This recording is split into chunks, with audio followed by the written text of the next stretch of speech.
आइए हम लोग संदेश में जाएंगे और आज हम लोग देखेंगे रोमियो की पुस्तक से, रोमियो की पुस्तक अध्याय 1 और वचन 16 और 17 देखेंगे।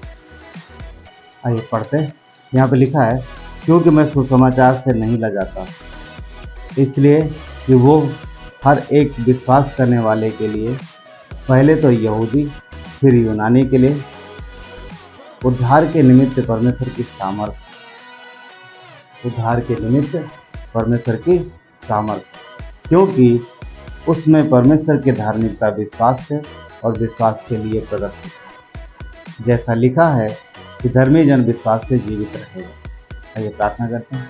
परमेश्वर पिता, धन्यवाद देते हैं आपके प्रेम के लिए, आपकी दया के लिए परमेश्वर, और प्रभु आपके बलिदान के लिए। आपका प्रेम हमारे लिए अद्भुत है प्रभु। और परमेश्वर प्रभु, आप हम सबके जीवन में अपनी सच्चाई को प्रकट करके परमेश्वर आपने हम पर बड़ा अनुग्रह किया। आपने हमारे जीवन को प्रभु अपने साथ, अपने जीवन से मिलाया, और आज हमारे पास जो जीवन है वो अनंत। धन्यवाद परमेश्वर, हमें इस संसार से बुलाने के लिए। धन्यवाद परमेश्वर प्रभु, इस जगत में प्रभु हमें अपनी ज्योति बनाने के लिए। और धन्यवाद परमेश्वर, इस संसार में प्रभु हमें एक उदाहरण बनाने के लिए। धन्यवाद परमेश्वर। और प्रभु, आपने ये जो हमसे प्रेम किया, ये अद्भुत है, और इसके लिए परमेश्वर हम आपने कही दिया। उस अवस्था में जब हम पापी, तब आपने हमें बचाया और हम पर अपना अनुग्रह किया। धन्यवाद परमेश्वर। आज के दिन में प्रभु, आज के समय में पिता परमेश्वर, आज के शाम में प्रभु पिता परमेश्वर, हम सब आपके वचनों से भरे जाए। पवित्र आत्मा हमारी अगुवाई कर प्रभु। हम जब तक धरती पर हैं तब तक कुछ न कुछ गुनाह करते रहे, क्योंकि पापी स्वभाव कभी पूरी तरीके से चाहता नहीं, पर आप हमें क्षमा करके धर्मी जन 7 बार गिरे। धन्यवाद परमेश्वर। और वचन कहता है वो उठे, आप हमें उठाते। आज के दिन में प्रभु, आज के इस समय में प्रभु यीशु पिता परमेश्वर, हम आपकी उपस्थिति, आपके प्रेजेंस मांगते हैं। और आज के दिन प्रभु हम आपकी आत्मा से भरे जाए। आज के समय में प्रभु हम आपकी आत्मा से भरे जाए। धन्यवाद देते हैं, धन्यवाद देते हैं। सारा आदर गौरव में आपको देते हैं। प्रार्थना उद्धार करता है यीशु नाम के नाम। आमीन। हे सबको जय मसीह की। Praise the Lord. तो आज हम लोग जो भाग हमने पढ़ा, रोमियो की पुस्तक अध्याय 1 16 और 17 से। और यहाँ पर हम देखते हैं कि पहले ही पौलुस लिखता है कि मैं सुसमाचार से लजाता नहीं। सुसमाचार जो परमेश्वर की ओर से हमारे लिए सुसमाचार। आज हम लोग जिस विषय पर बात कर रहे हैं वो सुसमाचार। सुसमाचार क्या है? सुसमाचार हम सब जानते हैं। और क्यों है सुसमाचार? क्या सुसमाचार के अलावा और कोई रास्ता नहीं था? परमेश्वर है, उसके पास अनेकों रास्ते हो सकते हैं, परंतु परमेश्वर ने हमें बचाने के लिए एक ही रास्ता चुना, वो है सुसमाचार। सुसमाचार पौलुस लिखता है कि परमेश्वर ने सुसमाचार की मूर्खता के द्वारा, जो परमेश्वर का महान कार्य है, बोलता है इसका, क्योंकि मनुष्यों को मूर्खता लगती है, बोलता है इसके द्वारा चुना है जो पूरे संसार को बचाए, पूरे जगत को बचाए। परमेश्वर का सुसमाचार जो हमारे पास पहुंचा, जो हमें आपको दिया, और इसके द्वारा हम सब बचाए गए। तो आज हम सुसमाचार के विषय में बात करेंगे। ये सुसमाचार के विषय में अगर बात करने लगे तो बहुत लंबा विषय है, बहुत सारी चीज़ें होती हैं, कई सारे पूरे क्लासेज होते हैं इसके विषय में। 4 महीने 6 महीना चलता है, फिर भी ये फिनिश नहीं हो पाता है, क्योंकि इसमें परमेश्वर ने अपने हृदय को प्रकट किया। तो कुछ समय, कुछ मिनटों में इसके विषय में पूरी तरीके से बात नहीं कर पाएंगे, कर सकते हम लोग, क्योंकि ये वही बात हो जाती है कि किसी एक, जैसे कि समुद्र को छोटी सी जगह में समेटना, वैसी बात है। तो फिर भी जो हम बात करेंगे परमेश्वर उसमें हमें और आपको आज के शाम में प्रभु हमें आपको सिखाएगा सारी चीज़ें। तो चलिए हम लोग देखते हैं, यहाँ पर कहता है कि हर एक, इसलिए कि वो हर एक विश्वास करने वाले के लिए पहले तो यहूदियों फिर यूनानी और उद्धार करने के निमित्त परमेश्वर की सामर्थ। पहले तो यहूदी के लिए फिर यूनानी के लिए परमेश्वर की सामर्थ, क्योंकि उसमें परमेश्वर की धार्मिकता विश्वास पर विश्वास के लिए प्रकट होती है। तो सुसमाचार जो परमेश्वर की ओर से हमें आपको दिया गया, पूरे संसार को दिया गया, वो अद्भुत। और सुसमाचार को हम विश्वास से ग्रहण करते हैं। तो जब विश्वास से ग्रहण करते हैं तो फिर उसका कार्य प्रकट होता है। आप देखो परमेश्वर का ये प्रेम है जो उसने हम पे आप पे प्रकट किया। तो सुसमाचार एक डायनामाइट के जैसा है जो बड़ा सामर्थी है, डायनामाइट हम सब जानते हैं, जो पहाड़ों को तोड़ने के लिए इस्तेमाल किया जाता है। हाँ, पहाड़ों को तोड़ने के लिए इस्तेमाल किया, वो चट्टान है। यहाँ पर हम लोग क्या देखते हैं कि हम लोग जो छत डालते हैं ना, घरों की छत डालते हैं, वो छोटे छोटे टुकड़े होते हैं, उसको आरसीसी बोलते हैं हम लोग।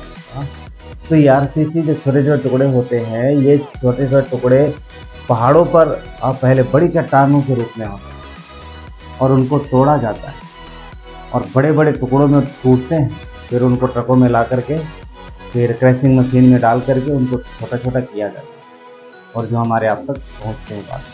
तो पहाड़ों को तोड़ने के लिए जो चट्टान है, जो आरसीसी जैसे पहाड़ है, उनको तोड़ने के लिए ड्रिल से पहले उसमें छेद करते हैं, फिर डायनामाइट भरते हैं, पाउडर जो भी रहता भरते हैं वो, उसके बाद उसमें ब्लास्ट करते, करंट से ब्लास्ट करते, और वो ब्लास्ट कर तोड़ देता, पूरा पहाड़ टूट जाते हैं, बड़े बड़े टुकड़ों में गिरता। इतना पावरफुल, इतना मजबूत, इतना सामर्थी जो पत्थर है, पहाड़, एक पत्थर का पहाड़, हाँ, जो पत्थर का पहाड़ है पूरा, वो पूरा टूट जाता, बिखर जाता है। क्यों? क्योंकि डायनामाइट जो है वो पावरफुल, सामर्थ्य। सुसमाचार वैसे ही जब शैतान के गढ़ों को तोड़ देता है, चाहे वो मनुष्य के हृदय में हो, चाहे जिधर भी, शैतान के गढ़ों को तोड़ देता है। आपने देखा होगा अदन की गार्डन में, यानी आपने पढ़ा है वचन में कि अदन के बगीचे में शैतान एक मजबूत गढ़ बनाया, ऐसा गढ़ बना लिया इस संसार में कि जो कि नामुमकिन जैसा था। पर परमेश्वर ने उस सुसमाचार की सामर्थ्य की वजह, उस सुसमाचार की वजह से उसके गढ़ को तोड़ दिया, उसके गढ़ को तोड़ दिया। और ये सुसमाचार जो है, जिसके जीवन में जाता, जो इसको ग्रहण करता, उसका जीवन पावरफुल होता है, उसका जीवन सामर्थी होता है। और सुसमाचार जो है वो परमेश्वर की ओर से, वो मनुष्यों की ओर से नहीं है, किसी मनुष्य का सुसमाचार नहीं है, ये परमेश्वर का, जो परमेश्वर की ओर से आए, पूरे मानव जाति के मनुष्य के लिए आए। और मनुष्य जब इस पर भरोसा करता तो उसके जीवन में उसका कार्य प्रकट होता है। तो क्या है सुसमाचार? क्या है सुसमाचार? क्या है वो शुभ संदेश जो परमेश्वर की ओर से है? हम सब जानते हैं शुभ संदेश, वो शुभ संदेश क्या है? क्योंकि अदन के बगीचे में पाप के बाद जब मनुष्य जकड़ गया शैतान के कब्जे में, पाप की बेड़ियों में, और हमेशा के लिए परमेश्वर से दूर हो गया है, वो अब कभी भी उसका मेल नहीं हो सकता। अब वो कष्ट में जीवन जिएगा, सदा अलगाव में जीवन जिएगा, कभी भी परमेश्वर के से मेल नहीं होगा, और इस जीवन के बाद हमेशा नर्क में जिएगा। मनुष्य की जिंदगी हमेशा अंधकार में चली गई, अब वो कभी भी वापस से उजाले में नहीं आएगा। उस अंधकार से सदा के लिए बचाने, सदा से निकालने के लिए मनुष्य के जीवन को फिर से आनंदमय बनाने के लिए, फिर से टूटे हुए रिश्ते को परमेश्वर के साथ मिलाने के लिए जो उपाय है, जो रास्ता है, वही है सुसमाचार, वही है सुसमाचार। और उपाय क्या है? मेमना। मेमना जो अदन के बगीचे में दिखाई देता है, आदम के पाप के बाद परमेश्वर लाया, उससे उसको कपड़े पहनाए, और वो एक प्रतीक था, परंतु एक स्वर्ग से मेमना जो आया, जब उसका बलिदान हुआ तो कंप्लीट हुआ, क्योंकि वो पवित्र मेमना जब उसका बलिदान हुआ, और उस बलिदान पर जब हम विश्वास करते हैं, मनुष्य जब विश्वास करते हैं कि उसने जो कार्य किया है, वो कार्य वो हमारे छुटकारे के लिए, तो वो सुसमाचार, तो उसको लोगों को छुटकारा मिलता। और ये सुसमाचार, क्योंकि वो मेमना कौन है? मसीह है, सब जानते हैं। तो मसीह का बलिदान, मसीह का लहू स्वर्ग के सिंहासन पे छिड़का गया। वचन कहता है कि उसने अपने ही सिंहासन पे जाकर के वो लहू छिड़का। परमेश्वर का लहू, पिता पुत्र पवित्र आत्मा, तीनों को परमेश्वर खा गया। तो यीशु ने सिंहासन पे जाकर के लहू छिड़का है, बलिदान पूरा हुआ है, तो वहां से मिलता है छुटकारा, यहाँ से मिलता है छुटकारा। ये सुसमाचार है, सुसमाचार है, ये परमेश्वर का प्रेम है जो सारे मनुष्यों के लिए दिया गया है। और ये मिलता कहाँ पर है? पहला कुरिन्थियों 15 अध्याय, हम लोग चलेंगे कुछ समय के लिए पहला कुरिन्थियों के 15 अध्याय में, और यहाँ पर देखिए सुसमाचार मिलता है। पहला कुरिन्थियों का 15 वचन 1 कहता है, पौलुस यहाँ पे लिख रहा, कहता, हे भाइयों, अब से मैं तुम्हें वही सुसमाचार बताता हूँ जो पहले सुना चुका हूँ, जिसे तुमने अंगीकार भी किया है और जिसमें तुम स्थिर भी हो। क्या कह रहा है यहाँ पर? कि वही सुसमाचार जो सबसे पहले मुझे मिला, सबसे पहले क्या मिला? सुसमाचार। बाकी चीजें बाद में हमने सीखा, सबसे पहले क्या मिला? सुसमाचार। पौलुस क्या कहता है? सबसे पहले मुझे सुसमाचार मिला है, इसलिए मैं सबसे पहले तुम्हें वही सुसमाचार, ये शुरुआत, गॉस्पेल, सुसमाचार। सुसमाचार बहुत इंपॉर्टेंट हिस्सा है मनुष्य के जीवन का। अगर सुसमाचार नहीं है तो परमेश्वर के उद्धार को, उसके प्रेम को कभी नहीं जान पाएगा, क्योंकि छुटकारा यहीं से। तो पौलुस क्या लिखता है कि सबसे पहले मैंने तुम्हें वही बात बता दी। क्या कहता है? जिसे तुमने अंगीकार भी किया, हमने अंगीकार करने की जरूरत, अंगीकार किया, क्या किया? और जिसमें तुम स्थिर भी हो। दो बातें हैं, अंगीकार और स्थिर रहना। तो सुसमाचार परमेश्वर की ओर से हमें मिलता है किसी न किसी के जरिए, परंतु उसको समझना और उसमें स्थिर रहना, ये दोनों बातें, ये दो बातें। जो वाकई में विश्वासी हैं, जो बुलाए हुए विश्वासी हैं, जो मजबूत विश्वासी हैं, जो स्थिर विश्वासी हैं, वो सुसमाचार में स्थिर है। वो सुसमाचार में जिन्होंने वाकई में परमेश्वर को जाना है, परमेश्वर के प्रेम को समझा है, और जो सच्चे विश्वासी हैं, वो सुसमाचार में स्थिर है। स्थिर रहने का मतलब क्या है? कि सुसमाचार जो परमेश्वर का प्रेम है, परमेश्वर की इच्छा है, वो उस विश्वास में स्थिर रहते हैं और सुसमाचार को समझते हैं और उसको लेके चलते हैं। अब वो लोग लेके चलने का मतलब क्या है? क्योंकि पौलुस लिखता है कि हम पत्री हैं, वचन कहता है कि हम पत्री हैं जिनको लोग पढ़ते हैं। अब वचन में क्या लिखा? अपने पड़ोसी से प्रेम करो। एक विश्वासी होने के नाते यदि आप पड़ोसी से झगड़ा करते हो, यदि, मैं आप लोगों नहीं बोल रहा हूँ, एक बात बता रहा हूँ कि एक विश्वासी यदि अपने पड़ोसी से प्रेम नहीं कर पाया, छोटी छोटी बात में झगड़ा करता है और टिट फॉर टैट जैसी पॉलिसी अपनाता है, जैसे को तैसा, तुमने एक मारा हम 4 मारेंगे, या तुमने हमें कहावत है ना कि तुम अगर ईंट के जवाब पत्थर से, राइट? तो ये एक अलग तरीका है। और जब मसीह ने बोला है कि तुम मेरे प्रेम को जानते हो तो अपना प्रेम प्रकट करो, पड़ोसी से अपने समान प्रेम करो, तो जब हम उनकी बुराइयां सह के परमेश्वर के प्रेम को प्रकट करते हैं तो फिर हम पढ़े जाते हैं। समझ पा रहे? तो सोचने पे मजबूर हो सकते हैं, हाँ कि कैसा इंसान है, ये कैसा इंसान है कि मैंने इसके साथ इतनी बुराई की, पर ये पलट के कभी बुराई का बदला उसने बुराई नहीं किया, परंतु जब समय मिला तो उसने भलाई की।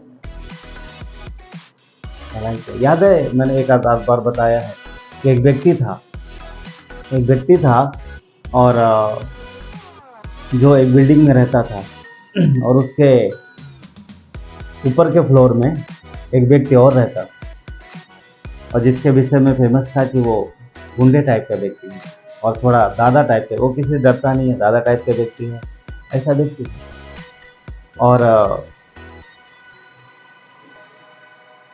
वो व्यक्ति जानबूझ करके इस आदमी को परेशान करने के लिए, जो उसके नीचे फ्लोर में रहता है, ये विश्वासी जो नीचे वाले जो मतलब जो विश्वासी है, विश्वासी के ऊपर वाले फ्लोर में वो व्यक्ति रहता है जो गुंडे टाइप का। तो ये विश्वासी व्यक्ति है और उसको परेशान करने के लिए वो जब सीढ़ी से उतरता है, ऊपर से आता है, तो वो उसके दरवाजे में पान जो है ना, गेट का दरवाज़ा होता है, पान को सूंघ देता है। और ये व्यक्ति जब शाम को आता है घर पे, देखता है कि यार किसने थूक दिया मेरे दरवाजे पर, तो वो साफ करता है। फिर अगले दिन देखता है कि फिर से वही चीज़ होती है, फिर वो साफ करता है। तीसरे दिन फिर वही होता है। तो इसको पता लग जाता है कि कोई जानबूझ करके ऐसा कार्य कर रहा है, क्योंकि अनजाने में एक दो बार होगा पर बार बार नहीं होगा। इस आदमी ने पता किया कि कौन है जो मेरे दरवाजे पर ऐसा करके जाता है, कौन है जो पान ऐसा थूक के जाता है, गंदा करता नहीं। तो पता चला कि एक व्यक्ति है ऊपर जो गुंडा है, जो दादा है, और वो ऐसा कर रहा है। अब ये क्या करे, क्योंकि परिस्थिति है ऐसी सामने, तो ये विश्वासी है, वो जानता है कि क्या करना है। वचन क्या कहता है, बुराई के बदले भलाई करो। इसे सुसमाचार पता है, इसे परमेश्वर का प्रेम पता है। इसने प्रार्थना की तो परमेश्वर उपाय कर, प्रार्थना की और देख रहा है वो व्यक्ति करके जा रहा है। तो एक दिन जब उसने किया तो इसने साफ किया, थोड़ा रुका, इसने देखा आया और थूका, तो व्यक्ति चला गया, इसने साफ। फिर क्या किया कि इसने हम पर क्या किया इसने कि उस व्यक्ति की उसने टाइमिंग देखी तो कितने बजे आता है। पहले से ये वॉशिंग पाउडर बाल्टी वगैरह डाल करके उसने पहले से उस व्यक्ति के आने से पहले ही वो खड़ा हो जाता है। और वो जो व्यक्ति है ऊपर से आता है, इसको देखता है और उसके अंदर क्या है कि मैं कुछ हूँ, हाँ, और इस व्यक्ति के सामने ही उसके दरवाजे को छू के चला गया। बड़ा खुश होता है, कौन जो छू के गया, क्यों? क्योंकि ये मेरा कुछ नहीं करता, क्योंकि इस व्यक्ति ने कुछ नहीं बोला। और इस बात से और खुश है, उसको लगता था कि कुछ बोलेगा मुझे, वो फूंकता और चला जाता है और ये साफ करता है और देख रहा साफ करता है, बड़ा खुश है। अगले दिन फिर ये व्यक्ति क्या करता है, उसके आने से पहले ही वहाँ पे खड़ा होता है, फिर ये हो गया था। 1 दिन 2 दिन 3 दिन 10 दिन हफ्ता दिन 15 दिन, और ये व्यक्ति कभी नहीं कुछ नहीं बोलता। वो पहले से रेडी रहता है साफ करने के लिए और वो थूकता है साफ। अंत में वो व्यक्ति कितना अंदर से कितना मतलब ये उसको चैन नहीं मिलता, ये मुझे कुछ बोलता है, तो मुझे कुछ कहता क्यों नहीं। और एक दिन उसने खुद ही बोला, किस मिट्टी का बना है, तो मैं रोज तेरे दरवाजे पे थूक के जाता हूँ, तो कुछ बोलता है क्यों, तो कुछ कहता क्यों। फिर इसको मौका मिलता, फिर इसने परमेश्वर का प्रेम कि मैं जिस परमेश्वर पर विश्वास करता हूँ वो कहता है बुराई के बदला वो तुम्हारा काम और तुम करते हो। और मेरा परमेश्वर ने मुझे बोला कि मैं तुमसे प्रेम करूं और मैं वही करूं। तुम्हारा काम है, तुम भूख के जा रहे हो, मुझे मेरे घर की सफाई करनी है। आप जानते हैं इस व्यक्ति को तकलीफ उठानी पड़ी, परंतु इसने वो प्रेम प्रकट किया, वो प्रेम प्रकट किया जो उस व्यक्ति ने जाना। आप यकीन मानिए उस व्यक्ति का जीवन बदल गया। उसने जाना कौन ऐसा परमेश्वर है जो इतना धीरज देता है, इतनी शांति देता है, इतना धीरज, इतना नहीं। और मैं इतनी बुराई कर रहा हूँ तुम्हारे साथ, फिर भी तुम मुझसे इतना प्रेम से बात। परमेश्वर का प्रेम ये सुसमाचार है जो हमारे जीवन, उस व्यक्ति ने क्या किया, उसके जीवन को देखा। हाँ, पौलुस लिखता है कि हम पत्री हैं और लोग हमारे जीवन को पढ़ते हैं, हम पढ़े जाते हैं। हाँ, हम पढ़े जाते हैं, पत्रियों को हम पढ़ते हैं, सुसमाचार की पत्रियाँ पढ़ते हैं। तो 4 सुसमाचार की पत्रियाँ हैं, 5वीं हम खुद है। यदि आप विश्वासी हो तो आप इस सुसमाचार को लेके चलो। क्यों? क्योंकि सुसमाचार लोगों का जीवन बदलता है, एक सुसमाचार वो है जो आप मुंह से बोल के दोगे, जो परमेश्वर का प्रेम। एक सुसमाचार इस मतलब सुसमाचार वही है, पर एक तरीका है कि आप बोल के दोगे, और दूसरा ये है कि आप बिना बोले दोगे। और आप यकीन मानोगे, जो आप बोल के दोगे सुसमाचार, वो शायद उतना प्रभावित ना करे जितना आप बिना बोले, यानी अपने कामों से, अपने जीवन से प्रकट करोगे, वो ज़्यादा प्रभावित।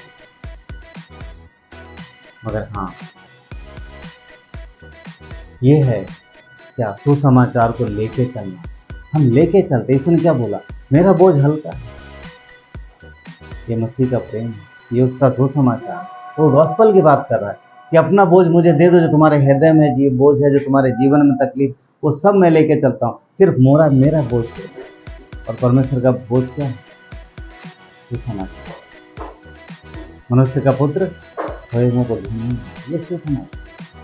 और विश्वासी होने के नाते इसे हमें लेके चलना, और ये जीवन से प्रकट होना चाहिए, शब्दों से नहीं, शब्दों से नहीं, जीवन से प्रकट होना चाहिए।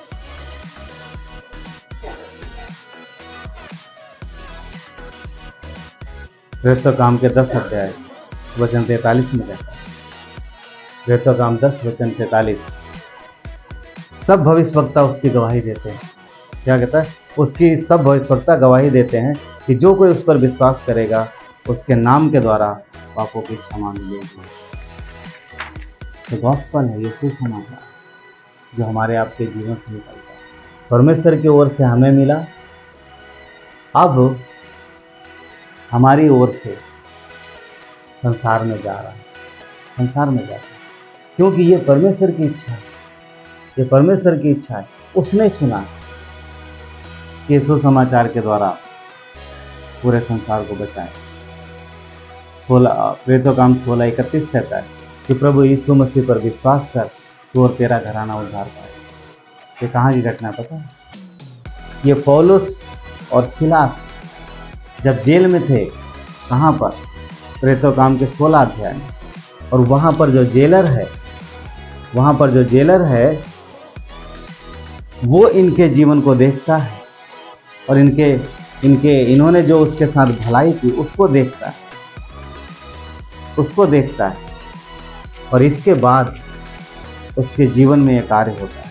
पौलुस और सिलास आपको मिलेगा 25 अध्याय से, और 16 अध्याय वचन 25 से लिखा है कि आधी रात के लगभग पौलुस और सिलास प्रार्थना करते हुए भजन गा रहे थे, और कैदी उनकी सुन रहे। वचन 25, इतने में एकाएक बड़ा भूकंप आया, यहाँ तक कि बंदी गृह की नींवें हिल गईं, परंतु तुरंत सब द्वार खुल गए और सबके बंधन खुल गए, और दरोगा जाग उठा, बंदी गृह के द्वार खुले देखकर समझा कि कैदी भाग गए। क्यों? क्योंकि भूकंप आया है, बड़ा भूकंप आया है, और जितने दरवाजे थे उनके ताले टूट गए हैं और दरवाजे खुल गए हैं। और लिखा है कि सबके सारे द्वार खुल गए, और सबके बंधन, जो कैदी बंधे हुए थे वो भी खुल गए। जेल के दरवाजे खुले हैं, कैदियों के जो बंधन थे वो भी खुले हैं। तो ऐसे मौके को कौन कैदी इस मौके कौन फ़ायदा उठाना नहीं चाहेगा? क्यों? क्योंकि साफ हड़कंप हो गया है, पूरा दरवाजे खुले हैं, बंधन खुल गए हैं, और कैद सब सैनिक इधर उधर हैं, और मौका बड़ा बहुत अच्छा है।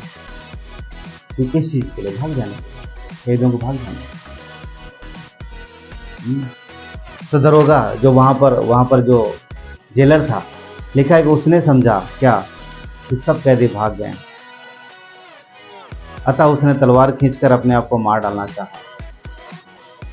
कैदी भाग गए हैं ये जानकर वो जेलर खुद को मारने की कोशिश क्यों करता है? क्योंकि रोम में ये नियम था कि अगर जिसकी जेल से कैदी भाग जाएंगे उसको दर्दनाक और शर्मनाक मौत दी जाए। और वो ये मौत जो ऐसी होती थी, ये उस व्यक्ति के लिए, उसके परिवार के लिए, उसके सारे घराने के बड़ी ही शर्मनाक बात होती। तो ये सोच के कि कैदी उसकी जेल से भाग गए हैं, सुबेरे उसका क्या हश्र होगा, ये सोच करके ही वो डर जाता है। उसको लगता है कि उस मौत से मरने से अच्छा है कि मैं यहीं मर जाऊं, ताकि बाकी जो मेरे परिवार के लोग हैं उनको वो तकलीफ ना उठानी पड़े। और ये सोच के क्या लिखा है कि दरोगा जो है, जो जेलर है, वो तलवार खींच के अपने आप को मारना चाहता है, परंतु तभी पौलुस ने ऊंचे स्वर से आवाज दी। पौलुस ने देख लिया कि क्या करने का। तो पौलुस भी जानता था कि इसके बाद जेलर का क्या हश्र होगा, तो शायद उसकी नज़र थी जेलर पर पहले से ही। और जब उसने अपने आप को मारने की कोशिश की, उसी समय पौलुस ने आवाज दे दी। क्या कहा? अपने आप को कुछ हानि न पहुंचा, क्योंकि हम सब यही हैं, कोई नहीं भागा।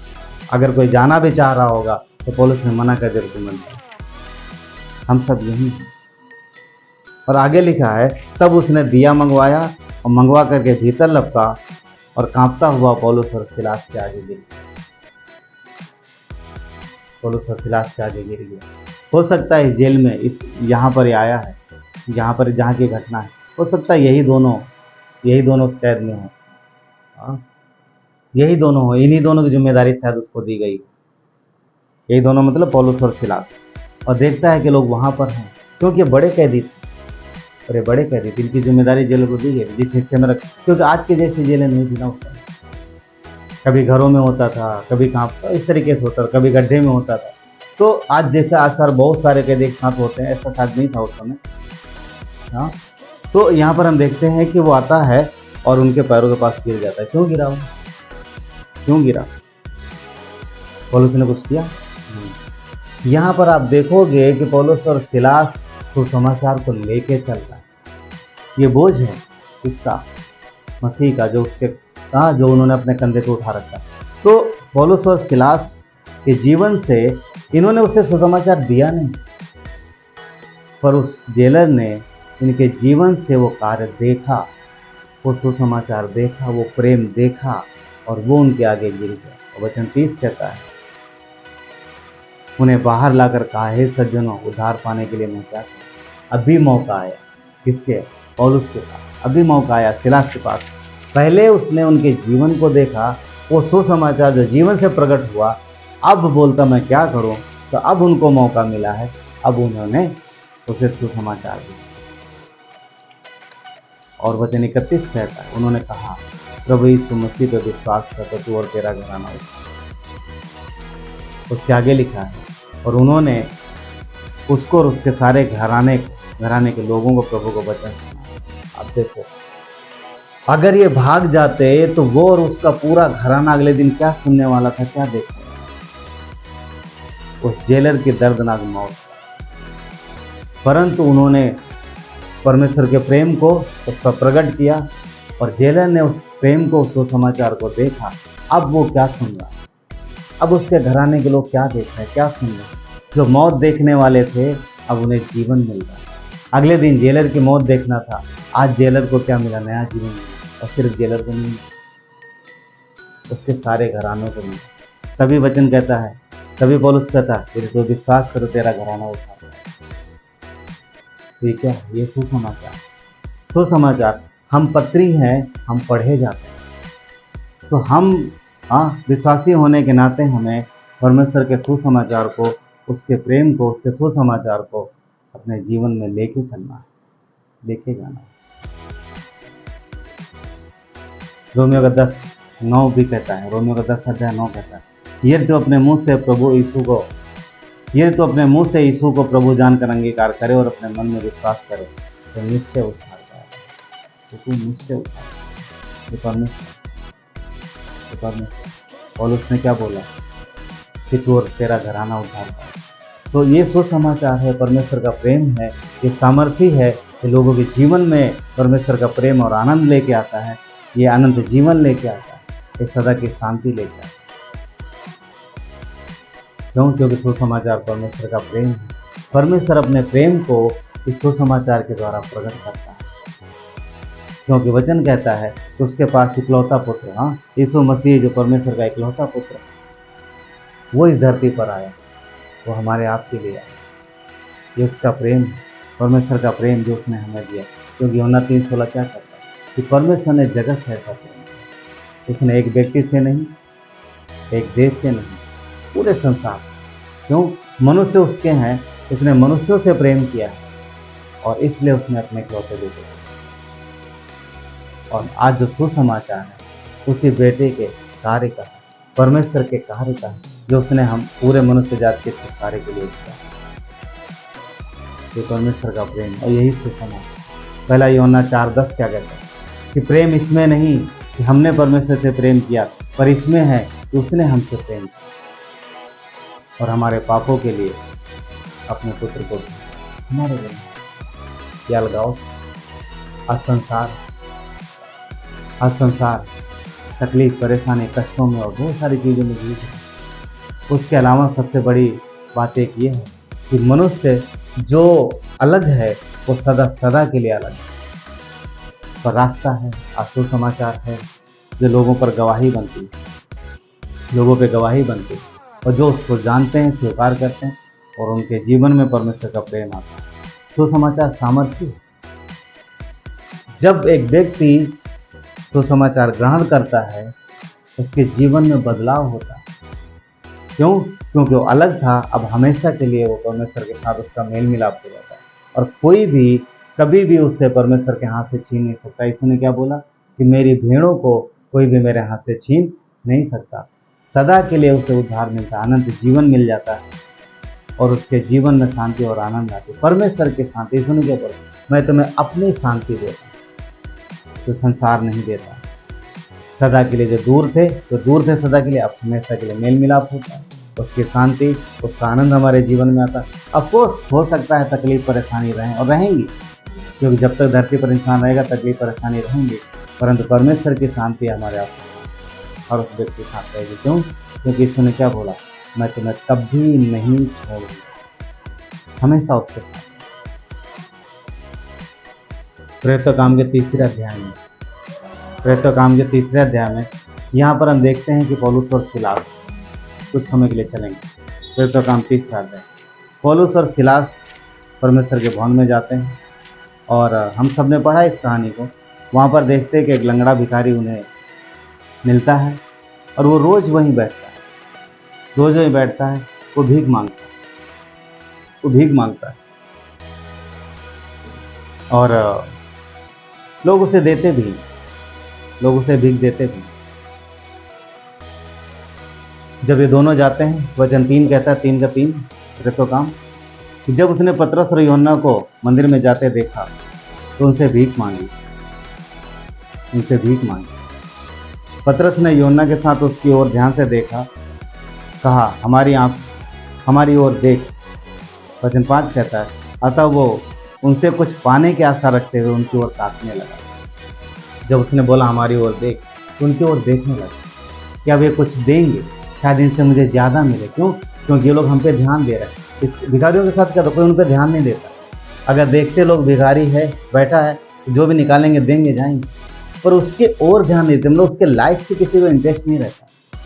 आज भी यही है ना, आज भी कितने सारे भिखारी मिलते हैं, हम लोग देखते हैं और उन पर तरस खाते हैं और कुछ दे देते हैं, कुछ थोड़ा ज़्यादा दे देते हैं, पर उनके जीवन से किसी कोई मतलब नहीं रहता, कोई इंटरेस्ट नहीं रहता उनके जीवन से। पर यहाँ पर थोड़ा अलग है। यहाँ पर पतरस और यूहन्ना ये रुके हैं उनके पास, उनसे बातचीत कर रहे हैं और बोलते तो हमारी ओर देख, ध्यान से हमारी ओर देख। और जब वो देखने लगा तो वचन 6 में उसने एक बात कहा, पतरस ने एक बात कहा। क्या कहता है वचन 6 में, सोना और चांदी मेरे पास नहीं है, परंतु मेरे पास जो है वो मैं तुझे देता हूँ। पतरस ने देखा कि मुझसे कुछ पाने की उम्मीद कर रहा, तो पतरस ने बोला, देख सोना और चांदी मेरे पास नहीं है। सोना चांदी क्यों लिखा? क्योंकि उस ज़माने में सोने के सिक्के और चांदी के सिक्के चलते थे। आज क्या है, हमारे पास कागज़ के नोट हैं और जो कुछ कांसे सिक्के हैं, तो किसी को देना होता है लोग नोट निकाल के देते हैं, सिक्का निकाल के, तो जो आज के चलन में वो हम देते हैं। उस समय सोने और चांदी का चलन। तो पतरस ने वही बोला कि सोना और चांदी मेरे पास नहीं है हमारे पास, परंतु कुछ है, मैं तुझे खाली हाथ नहीं छोड़ूंगा, तो चिंता मत कर। लोग तुझे सोने के सिक्के देते हैं, लोग तुझे चांदी के सिक्के देते हैं, हाँ ये मेरे पास नहीं है, पर कुछ है, इनसे अलग है मेरे पास। जो संसार है, संसार से अलग है मेरे पास, हमारे पास। पतरस ने बोला कुछ है मेरे पास, सोना चांदी नहीं है, पर कुछ है जो सोना चांदी से अलग है और वो तुझे उससे ज़्यादा बेहतर करता है। कुछ है वो मैं तुझे देता हूँ, और वो क्या है, तू सुना। पौलुस ने क्या बोला, पतरस ने क्या बोला, यीशु नासरी के नाम से चल के। उनके पास क्या था? सोना चांदी नहीं थे। आज हो सकता है आपके पास सोना चांदी ना हो, पर आपके पास कुछ है जो ज़रूरतमंदों को देने के लिए कुछ है। और जो इस चीज़ को ग्रहण कर लेगा वो कभी भी वापस से उस चीज़ की उम्मीद नहीं करेगा। क्यों? क्योंकि यहाँ देखिए क्या हुआ। तब उसने उसका दाहिना हाथ पकड़ के उठाया और वो तुरंत उसके पाँव और टखनों में बल आ गया। वो उछल कर खड़ा हो गया और चलने फिरने लगा और चलता और कूदता और परमेश्वर की स्तुति करता हुआ उनके साथ भवन में गया।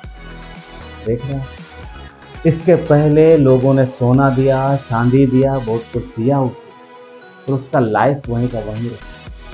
पर पतरस और यूहन्ना ने उन्हें सोना चांदी ने कुछ और दिया। पतरस ने बोला मेरे पास नहीं है, पर मेरे पास कुछ है जो मैं तुझे दूंगा। वही एक बात, वो संसार से अलग है। परमेश्वर ने अपने लोगों को जो सुसमाचार दिया है वो संसार से अलग है। संसार जो देता है वो थोड़े समय के लिए उन्हें राहत जरूर दे सकता है, परंतु जो मसीह देता है, जो परमेश्वर दे रहा सुसमाचार के जरिए, उनका जीवन बदल, इस व्यक्ति का लाइफ बदल गया। अब इसे भीख मांगने की जरूरत नहीं थी। कितने इतने समय से वो भीख मांग रहा, पर अब क्या आया उसके जीवन में? परमेश्वर का सुसमाचार जो सामर्थ्य है, और इसके जीवन में हम देखते हैं कि जो तकलीफ थी वो निकल जाती है और इसके जीवन में आता है आनंद और शांति। वो परमेश्वर आज हमारे आपके पास भी संसार के जैसा नहीं, पर कुछ अलग है, और वो सुसमाचार। हाँ, सब लोग शायद इस बात को पर भरोसा ना करें। क्यों? क्योंकि आज भी और पहले भी ये चीज़ें थी। तभी पहला कुरिन्थियों में लिखा है 1:18 में, क्योंकि क्रूस की कथा नाश होने वालों के लिए मूर्खता, परंतु हम उद्धार पाने वालों के लिए परमेश्वर के सामर्थ्य। बहुत से है संसार आज, क्योंकि शैतान ने लोगों के मनों को अंधा करके रखा, जो इस बात को कुछ भी नहीं, सारी क्या है, कुछ नहीं है ये। हाँ, बहुत सारी बातें हैं, पर ये किसके लिए है? जो नाश होने वाले, जिन्होंने अपना मन नहीं खोला, जिन्होंने अपना हृदय परमेश्वर की ओर नहीं खोला, इनके लिए। नाश होने वालों के लिए मूर्खता है, परंतु उद्धार पाने वालों के लिए सामर्थ्य। तो सुसमाचार जो परमेश्वर का प्रेम है पूरी मानव जात के लिए, वो हमें और आपको दिया गया है। परमेश्वर ने संसार को दिया है ताकि संसार इससे जीवन पाए और अनंत जीवन पाए, उन्हें उद्धार मिले। और ये सामर्थ्य लेके आता है, ये लोगों के भौतिक जीवन में और आत्मिक जीवन में दोनों में बदलाव लेता है। वो व्यक्ति सदा सदा के लिए अभी क्या हो गया, परमेश्वर के साथ मिल गया। और वो जो हमने जेलर की बात की, वो मरने वाला था और उसे क्या मिला? अनंत जीवन। वो बच गया, कैदी भागे नहीं। क्यों? उनके पास मौका था भाग सकते, परंतु उन्होंने इंतजार किया। तो परमेश्वर का प्रेम जो सुसमाचार के रूप में हमें मिला है, ये विश्वासी होने के नाते इसे हमें समझना है, और ये मसीह ने हमें आपको दिया, हम इसे लेके चलते हैं।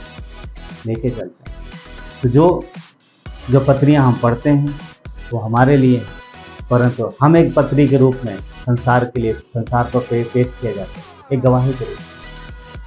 ये सुसमाचार है जो परमेश्वर का प्रेम। एक विश्वासी होने के नाते हमें इस सुसमाचार को समझना है और अपने जीवन में लेके चलना। आइए प्रार्थना करें। प्यारे परमेश्वर, धन्यवाद देते हैं आपकी दया के लिए, आपकी कृपा के लिए। धन्यवाद परमेश्वर इस सुसमाचार के लिए प्रभु जो आपने दिया, और ये पावरफुल है परमेश्वर, ये सामर्थ्य है पिता।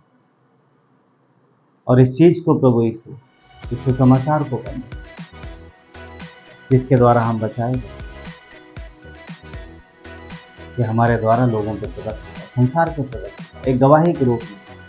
क्योंकि एक दिन हर एक व्यक्ति को आपके सामने खड़ा होना है, और उस समय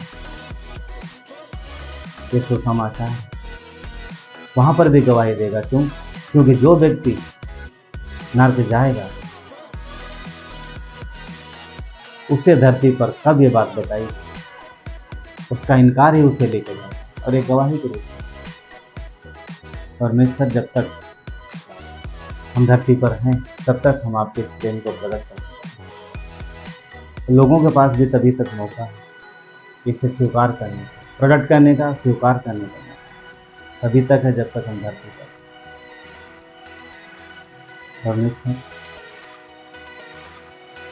हम सब आपके इस प्रेम को और अच्छे से जान सकें और गहराई से जान सकें और इसे लेके चलें। धन्यवाद देते चलें, धन्यवाद देते चलें। हर एक को ब्लेस करो परमेश्वर, हर एक को प्रभु आपके प्रेम में बढ़ाओ और हर एक व्यक्ति को प्रभु आपके आपकी आत्मा से भरे करो और प्रभु हम एक जीवित पत्री के रूप में संसार के द्वारा देखें। धन्यवाद देते चलें, सारा आदर गौरव में धन्यवाद प्रार्थना में उद्धार करता है।